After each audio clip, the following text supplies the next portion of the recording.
Kennedy's scream echoed across the still lake as she tumbled off the rickety dock, her foot slipping on a mossy plank.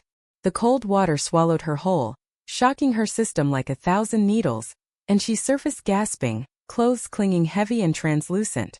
Mia, her best friend, burst into laughter from the shore, but it was Mia's mom, Chloe, who rushed forward, her voice cutting through the chaos.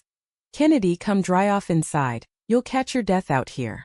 Kennedy hesitated, water dripping from her hair into her eyes, but the chill seeped into her bones, urging her to follow Chloe up the path to their lakeside cabin.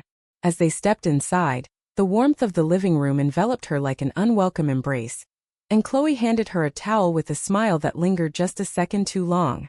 Kennedy's heart raced, not from the cold, but from the way Chloe's eyes traced her soaked form, a flicker of something unspoken passing between them. She told herself it was nothing, just gratitude mixed with embarrassment. But as Chloe busied herself in the kitchen making hot cocoa, Kennedy peeled off her wet shirt in the bathroom, staring at her reflection. Why did her pulse quicken around Chloe? Mia's mom had always been kind, a single parent raising her daughter after a messy divorce. But lately Kennedy found herself noticing the curve of Chloe's laugh lines, the confidence in her stride. It terrified her, this pull, because it echoed the secrets she'd buried deep since high school, the crushes on girls she'd dismissed as phases. Mia banged on the door. "Hurry up, Ken. We're missing the sunset." Kennedy yanked on a borrowed sweatshirt, Chloe's scent, lavender and something earthy, clinging to the fabric. She emerged to find Chloe setting mugs on the table, her gaze meeting Kennedy's again, soft and knowing. "Feel better?" Chloe asked, and Kennedy nodded, words failing her as a warmth spread that had nothing to do with the drink. That evening, as the three sat by the fire, Mia chattered about college plans, oblivious to the tension humming in the air. Kennedy stole glances at Chloe, who shared stories of her own youth, her voice laced with a melancholy that drew Kennedy in. "Life throws you curves," Chloe said, her eyes locking on Kennedy's. "Sometimes you have to decide if you're ready to swing." Kennedy swallowed hard, the words resonating in her chest like a warning. The next morning, Mia dragged Kennedy out for a hike, but Kennedy's mind wandered back to Chloe. Why had she offered her own clothes? Was it just maternal instinct or something more? Kennedy's family back in suburban Chicago preached traditional values, church on Sundays, no room for deviations. Her parents would disown her if they knew about the dreams that woke her sweating, featuring women instead of the boys they pushed her toward. As they returned, Chloe was waiting with lunch, and Mia excused herself for a nap. Alone with Chloe, Kennedy felt exposed. "Thanks again for yesterday," she mumbled. Chloe leaned against the counter, arms crossed. "No problem. You looked like you needed saving." The double meaning hung there, and Kennedy's cheeks burned. She wanted to run, but her feet stayed planted. Their conversation flowed easily at first, books, music, dreams deferred. But then Chloe shared about her divorce. "He was a good man, but I couldn't pretend anymore." Kennedy's breath caught. "Pretend what?" Chloe's eyes softened. "That I was happy in a life that didn't fit. Sometimes, you realize your heart wants something else." Kennedy's mind screamed to change the subject, but her voice betrayed her. "Like what?" Chloe paused, then said quietly, "Like someone who understands you completely." The air thickened and Kennedy felt a surge of panic mixed with exhilaration. Was this it? The truth she'd feared, staring her in the face through Chloe's steady gaze. She excused herself abruptly, heart pounding, but the seed was planted, rooting deep into her conflicted soul. Days blurred into a routine at the cabin, but the undercurrent grew stronger. Mia noticed Kennedy's distraction. "What's up with you? You're acting weird around Mom." Kennedy laughed it off, but inside, guilt gnawed at her. Mia was her rock, the friend who'd stood by her through everything. Betraying that for a forbidden attraction? Unthinkable. Yet, when Chloe suggested a solo walk to clear Kennedy's head, she agreed. The path wound through pines, and Chloe opened up more. "I came out late after Mia was born. It cost me friends, family, judgment." Kennedy stopped walking. "Came out." Chloe nodded. "As gay." It was the hardest choice, but the right one. Kennedy's world tilted. Here was someone who understood the storm inside her. Tears welled up. "I think I might be too." The confession slipped out, raw and terrifying. Chloe hugged her gently, a platonic comfort that sparked something electric. It's okay to be scared, Chloe whispered. But Kennedy pulled back, mind racing with implications. What if Mia found out? What if this ruined everything? That night, lying awake, Kennedy replayed the moment. Admitting it aloud made it real, and the weight of societal expectations crushed her. Her conservative hometown, the whispers about those people, her parents' disappointed faces, all loomed large.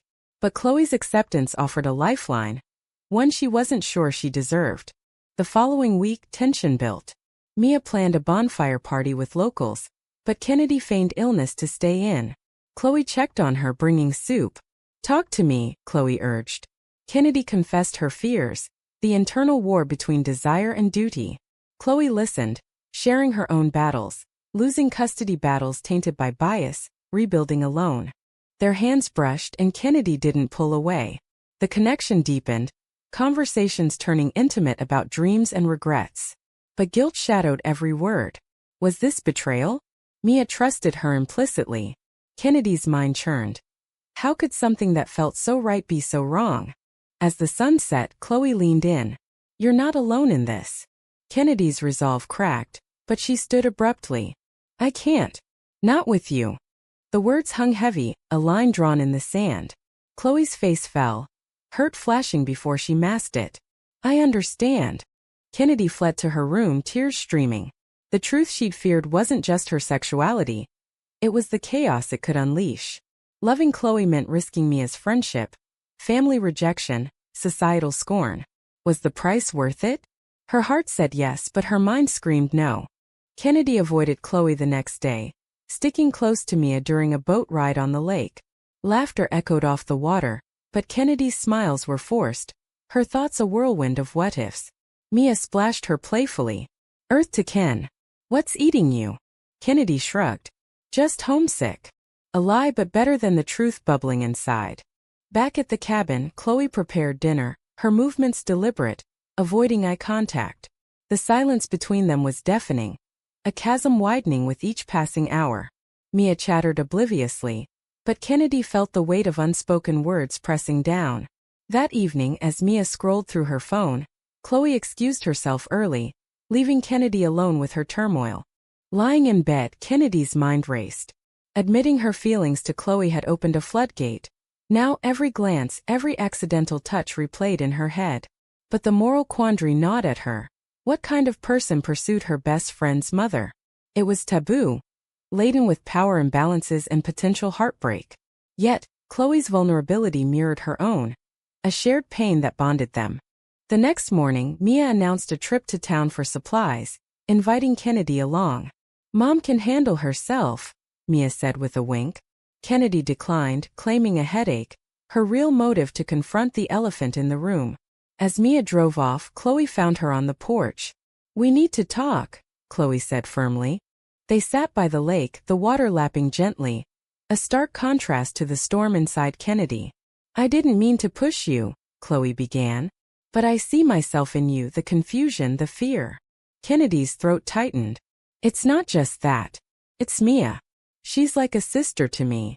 Chloe nodded, eyes distant. I know. And I'd never want to hurt her. The conversation delved deeper, Chloe sharing the isolation of her coming out. My family cut me off, called it a phase, a sin. I lost everything but gained my truth.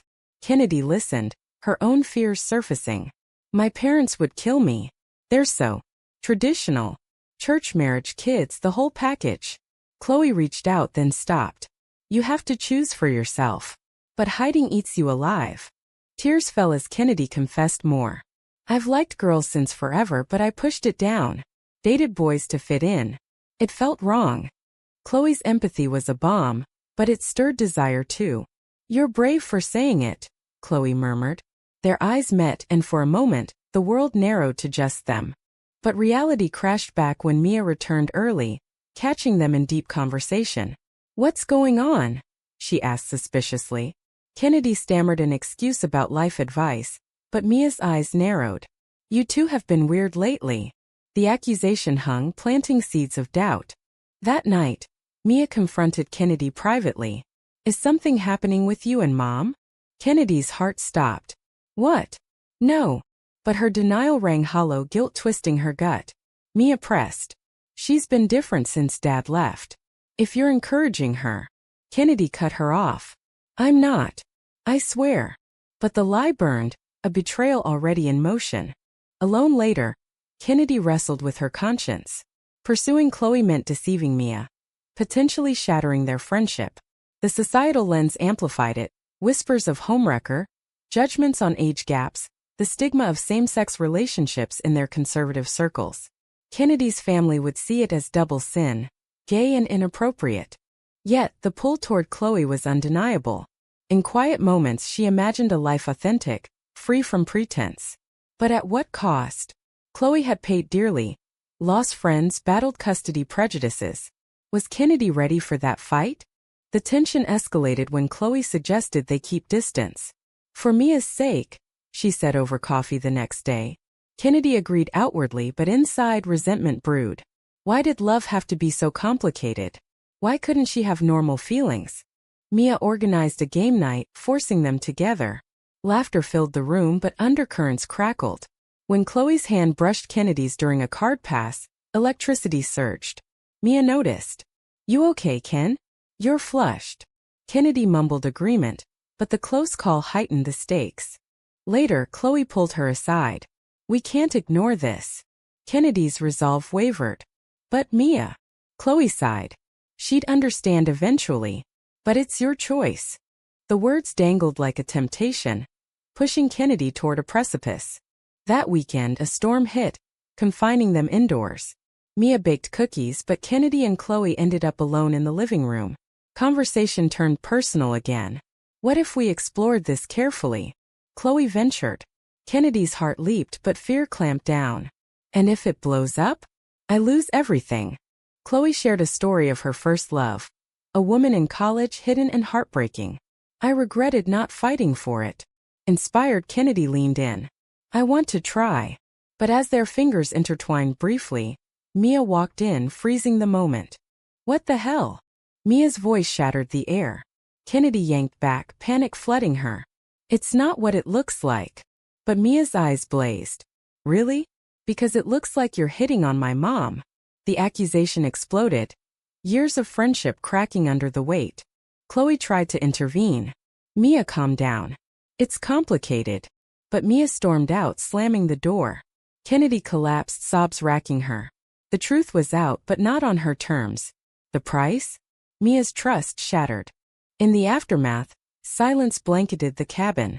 Kennedy approached Mia later, begging forgiveness. I didn't plan this. Mia's tears flowed. You're my best friend. How could you? The hurt cut deep, a wound that might never heal. Chloe consoled Kennedy that night. We'll figure it out. But doubt crept in. Was this worth the pain inflicted? Kennedy's internal battle raged. Loyalty versus self-discovery, societal norms versus personal truth. As the storm cleared, so did the immediate crisis, but scars remained. Mia withdrew, conversations strained. Kennedy questioned every decision, the moral ambiguity haunting her. Had she chosen wrong? Mia's cold shoulder lasted days, her silence a louder rebuke than any shout. Kennedy tried bridging the gap. Notes under doors shared memories, but Mia rebuffed them, eyes hard with betrayal. You crossed a line, she finally spat during a forced dinner. Chloe mediated, but her presence only fueled the fire. This is between us, Mia snapped at her mom. Kennedy's guilt metastasized. Nights spent staring at the ceiling, replaying the handhold. Why hadn't she stopped it? The attraction to Chloe felt innate, a puzzle piece fitting perfectly, but at Mia's expense. Society's voice echoed in her head. Friends don't do this.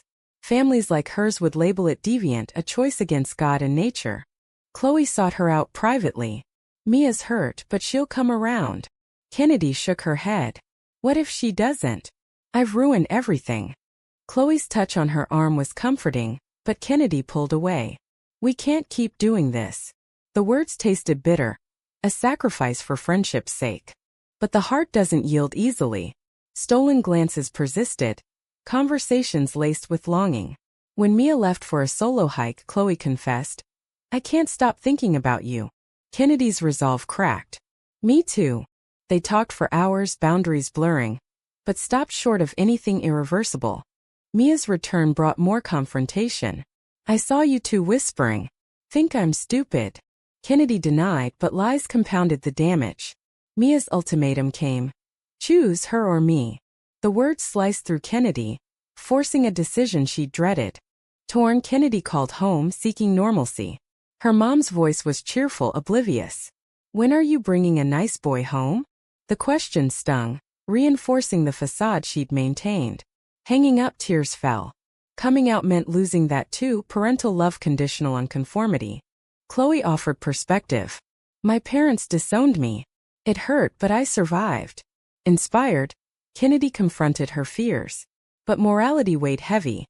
Dating Chloe meant endorsing an age gap relationship, fodder for gossip in their small community. Was love justification enough? The conflict peaked at a family barbecue Mia insisted on hosting, inviting neighbors. Tension simmered as guests arrived, unaware of the undercurrents. Kennedy helped set up, avoiding Chloe, but proximity ignited sparks. A neighbor joked about Chloe's single status.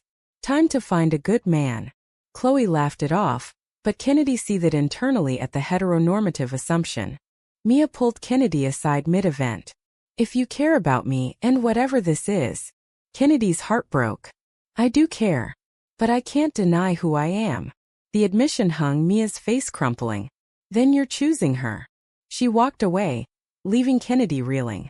That night, Chloe found her crying on the dock. We don't have to pursue this. But Kennedy whispered, I want to. Their first real embrace followed. Not passionate but affirming, a quiet rebellion against constraints. Yet guilt shadowed the comfort. Word spread subtly. A neighbor's whisper reached Mia, amplifying her pain. Everyone's talking, she accused. Kennedy defended. It's not like that. But Mia retorted, it is. And it's disgusting. The slur hit like a punch, echoing societal prejudices Kennedy feared. Internal monologues tormented her. Am I selfish? Does love excuse hurting others? Chloe shared similar doubts. I raised Mia to be open-minded, but this tests it. They decided to pause, giving space, but separation ached. Kennedy volunteered for errands, escaping the cabin's pressure cooker. In town, she overheard homophobic remarks at a diner, reinforcing isolation. Back home, she journaled furiously, questioning ethics. Was pursuing happiness immoral if it caused pain?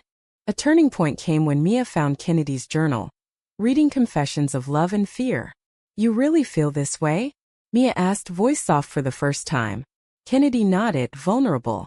I never wanted to hurt you. Mia sighed. I know, but it's weird. Their talk lasted hours, airing grievances. Mia admitted fears of losing her mom again, post-divorce trauma resurfacing. Kennedy empathized, sharing her own family pressures. Bonds mended slightly, but fragility remained. Chloe joined later, the three navigating awkward truths. I love you both, Chloe said. Mia rolled her eyes but didn't storm out, a small victory. Yet, underlying tensions persisted, decisions deferred. As summer waned, Kennedy faced returning home. What now? She asked Chloe privately. We take it slow. But Mia's watchful eyes complicated it. Kennedy pondered the trade-offs.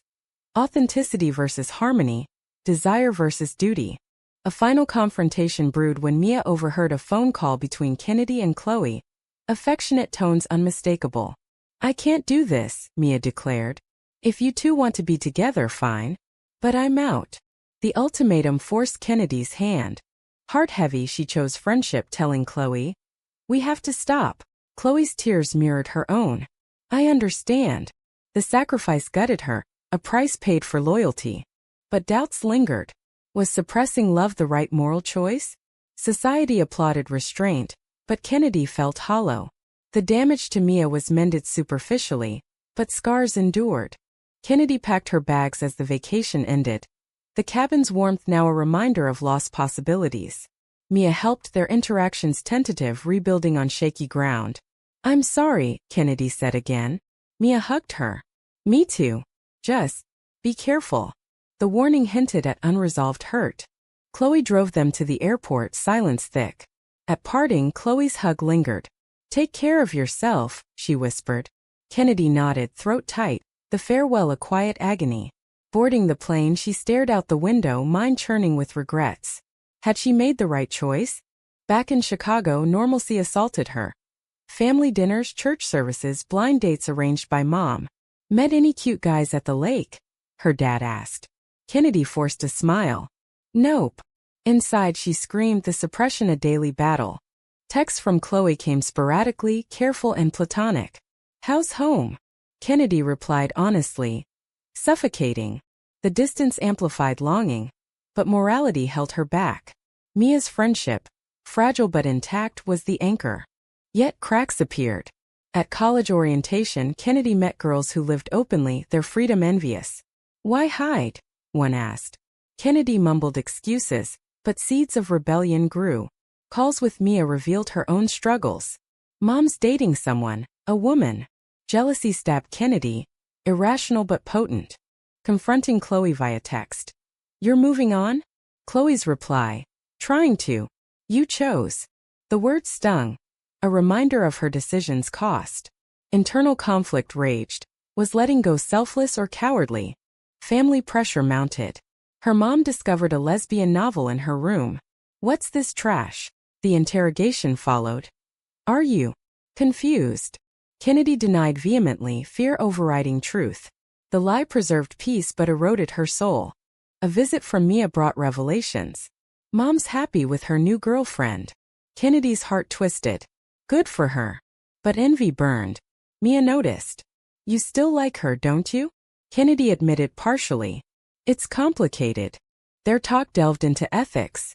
Was it wrong from the start? Mia asked. Kennedy pondered. The feelings? No. The timing? Yes. Mia shared her perspective. "I felt betrayed, like you two ganged up." Understanding bridged gaps, but pain lingered. Kennedy attended a support group secretly, hearing stories about lesbians facing backlash. One woman's tale of family rejection mirrored her fears. "But living true is worth it," she said. Inspired, Kennedy questioned her sacrifices. A crisis hit when her parents found texts from Chloe. Innocent but suspicious. "Who's this older woman?" her dad demanded. Kennedy downplayed. "Just a friend." But suspicion festered, leading to restrictions. No more lake trips. Rebellion simmered. Kennedy confided in Chloe during a late-night call. "I can't keep pretending." Chloe encouraged. "Then don't. But know the cost." The conversation reignited sparks, boundaries blurring again. Mia learned of the call. "You're doing it again?" Anger flared. "I thought we were past this." Kennedy apologized, but damage recurred. The cycle of hurt questioned her judgment. Was persistence selfish? Societal elements amplified drama. At church, a sermon on traditional families targeted LGBTQ+ issues. Kennedy walked out, heart pounding. Her mom's disappointment. "What's gotten into you?" The confrontation forced partial truth. "I don't agree with everything." Ripples spread. Friends distanced, whispers followed. Kennedy felt isolated, the price of even hinting at difference. Chloe's support via messages. "You're strong." But distance frustrated. A bold decision. Kennedy planned a visit to Mia and Chloe, under pretense of friendship. Arriving, tensions resurfaced. Mia was wary, Chloe distant. But alone with Chloe, old feelings surged. "I miss you," Kennedy confessed. Chloe hesitated. "We can't." Yet they talked through the night, dissecting choices. "I sacrifice for Mia," Kennedy said. Chloe nodded. "And I for you both." The mutual understanding deepened bonds, but morality loomed. Mia interrupted, sensing the vibe. "Not again." The three argued heatedly. Mia accusing manipulation, Kennedy defending love, Chloe mediating. "We all pay prices," Chloe said. Mia stormed off, leaving Kennedy defeated. In reflection, Kennedy weighed options. Pursue Chloe and risk total loss, or suppress and preserve status quo. The moral gray area tormented. Where did right end and wrong begin? Ultimately, she chose truth, telling Mia, "I love your mom, but I'll back off if you ask." Mia's tears. "I can't stop you, but it hurts." The compromise felt hollow, a partial victory. Chloe and Kennedy agreed to date discreetly, navigating minefields. But secrecy bred more guilt, societal judgment a constant shadow. As months passed, relationships strained further. Kennedy's family sense changes, leading to ultimatums. Shape up or ship out. The threat crystallized stakes. Kennedy stood her ground with her parents, voice trembling. I'm gay. And I'm seeing someone. The revelation exploded. Her dad's rage, mom's tears. This is a phase. We'll get you help. But Kennedy refused, packing bags amid shouts. The door slammed behind her. A chapter closed, freedom bittersweet. She crashed with Mia temporarily, but awkwardness prevailed. You chose this, Mia said coolly. Kennedy nodded. I had to. Chloe welcomed her, their relationship blooming cautiously. Stolen moments of support contrasted public discretion. Yet challenges mounted. At work, colleagues whispered after seeing them together. Isn't she too old for you? The age gap fueled gossip, societal norms branding it inappropriate. Kennedy defended internally. Love defies boxes. But doubt crept. Was it fair to Chloe, dragging her into youth's drama? Mia's resentment simmered, leading to a blowout. You're stealing my mom, Kennedy countered. I'm not replacing you. The argument unearthed deep wounds. Mia's abandonment fears post-divorce. Dad left because of her secrets. Chloe intervened, revealing truths. He left because I couldn't love him that way.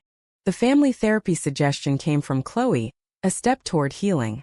Sessions exposed raw emotions. Mia's betrayal, Kennedy's guilt, Chloe's regrets. I should have waited, Chloe admitted. Kennedy disagreed. Waiting means denying ourselves. Progress was slow, but breakthroughs happened. Mia shared. I want you both happy, but it scares me. Kennedy empathized, her own loss is fresh. Family rejection stung, calls unanswered. A void where support should be. Societal backlash intensified. A local news story on non-traditional relationships sparked debates. Friends unfollowing online. Kennedy faced harassment at college. Notes calling her confused. Resilience built, but at a cost. Anxiety, sleepless nights. Chloe's past resurfaced when her ex-husband sued for more custody, citing her lifestyle. The court battle drained them, prejudice is evident. Is this environment suitable? The judge asked. Chloe fought, Kennedy testifying nervously. Victory came, but scars deepened. Through it, Kennedy's internal growth shone. She volunteered at LGBTQ+ centers, helping others navigate similar paths. The price is high but worth it, she told a teen, reflecting her journey, from denial to defiance. Yet mouthwash lingered. A quiet evening, Chloe asked. Any regrets? Kennedy paused. The hurt we caused? Yes, but not us. Their bond strengthened, a testament to endurance. Mia's acceptance grew tentatively. A shared holiday dinner, laughter returning. I'm trying, Mia said. Kennedy hugged her. That's enough. As time healed wounds, Kennedy pondered the ethics. Had their choices been right? Love triumphed, but at whose expense? Society evolved slowly, but personal revolutions sparked change. In the end, standing by the lake where it began, Kennedy felt awakened. The journey of confrontations, betrayals, and sacrifices led to this. Authenticity amid chaos. But was denying one's truth ever the moral high ground? Or just a coward's escape?